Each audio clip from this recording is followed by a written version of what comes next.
Corría el año 415 después de Cristo.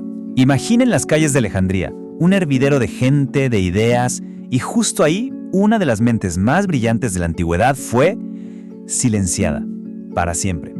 Lo que vamos a desentrañar hoy es la historia de un asesinato que, créanme, marcó el fin de toda una era. Es brutal. Esto que acabamos de leer es el relato de un historiador del siglo V sobre los últimos momentos de Hipatia. O sea, no fue una muerte tranquila, ni mucho menos. Fue un acto de violencia pública, metódica, espeluznante. Y bueno, esta descripción tan gráfica es justo nuestro punto de partida. La pregunta clave de todo esto es, ¿por qué? Y aquí está la gran pregunta, ¿no? ¿Qué pasó realmente? ¿Fue un crimen de odio religioso? ¿O quizá un ajuste de cuentas político? ¿O algo más? Vaya, para empezar a resolver este misterio, creo que lo primero es conocer a la víctima. Así es, vamos a hablar de la víctima. Porque antes de ese final tan terrible, Hipatia era nada más y nada menos que la intelectual más destacada de la ciudad, probablemente más importante del mundo antiguo. A ver, tratemos de imaginarlo. Estamos en la Alejandría del siglo V. El famoso faro todavía está ahí, iluminando el puerto. Su biblioteca, legendaria. Y justo en medio de todo ese centro de saber, de cultura, había una mujer que destacaba por encima de muchos. Una de sus figuras más influyentes sin duda. Pero, ¿quién era ella en realidad?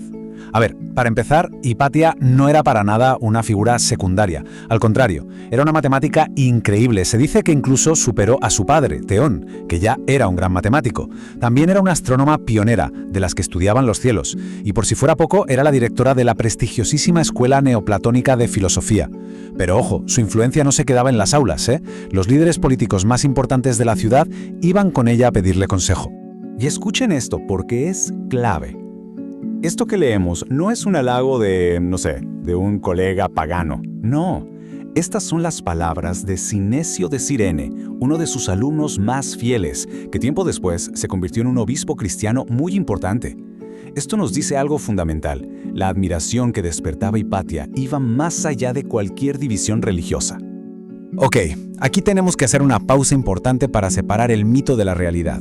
A ver, la imagen que muchos tienen en la cabeza, esa que se popularizó en el siglo XIX, es la de una heroína joven, bella, de unos 25 años.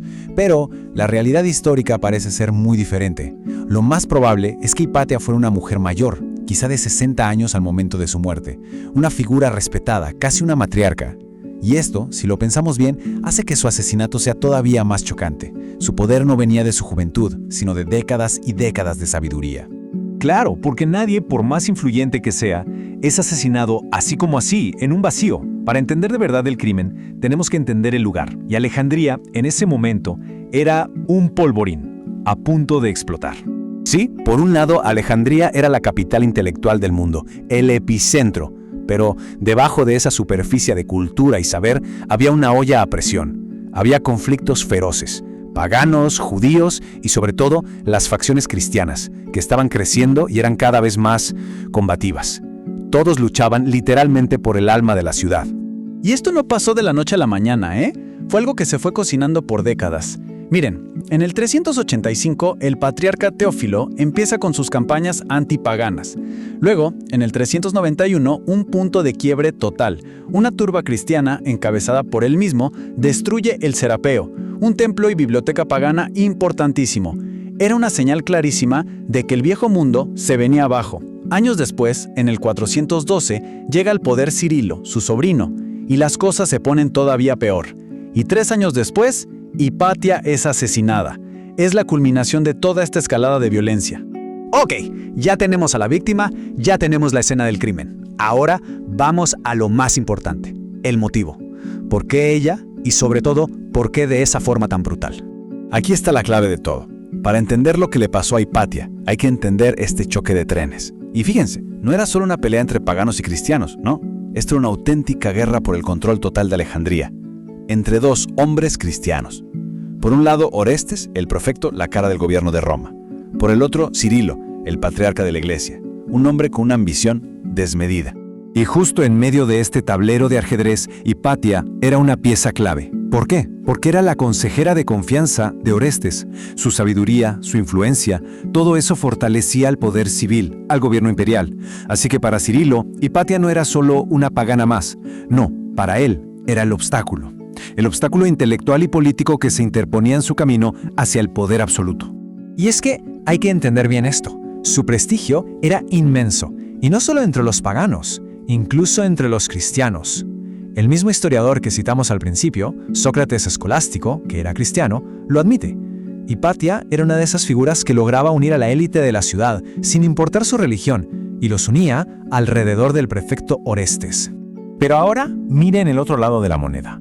Esto es propaganda en estado puro. Los seguidores de Cirilo iniciaron una campaña para destruirla. De repente, la respetada filósofa se convirtió en una hechicera, en una bruja que con estratagemas satánicas manipulaba al pobre prefecto para alejarlo de la fe. Una campaña de desprestigio en toda regla. Entonces, si juntamos todas las piezas, la conclusión es bastante clara. Matar a Hipatia no se trataba solo de silenciar a una pagana. No, era un movimiento político. Era básicamente decapitar políticamente a Orestes, quitándole a su mejor aliada. Y de paso, mandar un mensaje aterrador a cualquiera que se atreviera a desafiar la autoridad de Cirilo. Su religión, su paganismo, fue la excusa perfecta, pero no fue la verdadera razón. Pero, ¿saben qué? La historia de Hipatia no terminó ese día en las calles de Alejandría. De hecho, en muchos sentidos, su historia apenas estaba comenzando. Parece increíble, pero por más de 1000 años Hipatia fue casi una nota al pie en los libros de historia. Su fama, la que conocemos hoy, es en realidad un fenómeno bastante moderno. ¿Por qué? Porque cada nueva época la ha redescubierto y la ha reinventado a su manera, para sus propios fines. Por ejemplo, llegamos a la Ilustración. Pensadores como Voltaire vieron en ella el símbolo perfecto. Hipatia era la ciencia, la razón, que había sido salvajemente destruida por el fanatismo y la superstición religiosa. O sea, era el argumento perfecto que ellos necesitaban para criticar el poder de la Iglesia en su propia época. Luego, en el siglo XIX, con el romanticismo a todo lo que da, la transformaron. La convirtieron en esa heroína joven y hermosa de la que hablamos al principio. Su muerte ya no era solo el fin de la ciencia, sino que simbolizaba la muerte de todo lo bueno del mundo clásico. La belleza, la armonía, la gloria de Grecia, todo aplastado por una nueva y oscura era. Y ya en tiempos más recientes, claro, Hipatia ha sido adoptada como un ícono feminista. Y tiene todo el sentido del mundo, ¿no? Una mujer brillantísima que llegó a lo más alto del poder intelectual por mérito propio, solo para ser destruida por un sistema patriarcal que simplemente no soportaba su influencia. Y todo esto nos lleva a una última pregunta. Entonces, ¿quién fue la verdadera Hipatia? ¿Fue esa mártir de la razón que nos pintó la Ilustración? ¿O fue más bien una jugadora política muy astuta que quedó atrapada en una lucha de poder mortal? La verdad es que, como casi siempre pasa, seguro fue una mezcla muy compleja de las dos. Y su historia nos deja una lección importante. Las grandes batallas de ideas, casi siempre, se pelean en el campo, a veces muy sucio, de la política. Suscríbete al canal, dale like y comparte el video.